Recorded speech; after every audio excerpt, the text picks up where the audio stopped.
Parkinson's can make me more miserable in attitude and spirit than anything I've ever known. But when it isn't active, I completely forget I have anything wrong with me. So when you have Parkinson's disease, you need to find a source of inner determination. That determination, in my view, is critical to surviving. We have to live now, and you have to enjoy every moment of now while you are still living. It really took the 2x4 of Parkinson's for me to realize that things happen. Sometimes you can't do anything about them. Oh, sometimes it's hard to remain standing when you have no sense of balance, and I often have to lay on the floor to put on my pants. But I couldn't move my legs, so for 3 months I was immobilized at home and pretty much thought life was over. I had to get going, had to get moving. I really wanted to learn to cycle. Running was still very, very difficult for me. And the very strange thing about cycling is I'd be unable to keep myself upright, lunging from door to wall and wall to side of the doorway. I get on the bike and I just ride off as if there was no balance problem at all. So stubborn, so tenacious. Like, if I tell her she can't do it, she will do it tenfold. Communication is an essential part of being human. As Parkinson's slowly robs me of my voice and even my smile, I feel as if my soul is being sucked out of me.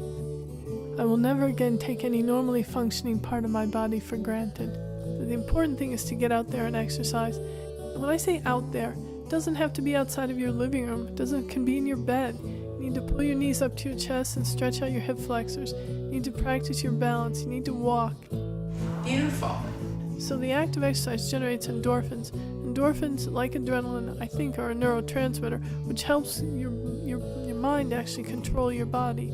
The more I exercise, the better I feel. The better I feel, the more I exercise. It's a self-perpetuating philosophy. Sometimes it's hard to get that initial energy and urge to get out and do it. And that's when you need friends and family and people around you to do it with you, to encourage you, to inspire you. She's got a great sense of humor. She always makes me laugh. I think that's the most important thing. She helps me never take myself too seriously. So last summer I rode about 400 or 500 miles. So I thought, what are you going to do next year?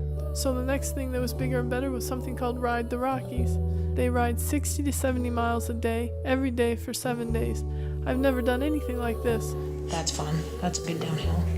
This, ouch, the Royal Gorge you'll love. So I'm approaching Ride the Rockies pretty much the way I'm approaching life, but I'm not going into it telling myself that I have to do it. When you have Parkinson's, you can't beat yourself up all the time. Do the best that you can, and people around you who really love you and support you will understand that. I'm very proud of you. Take your medicine. But I will be riding the 513 miles of the Ride the Rockies this summer, really for all the people who can't do the ride themselves. I'd really like to ride it for them. Please do something for yourself.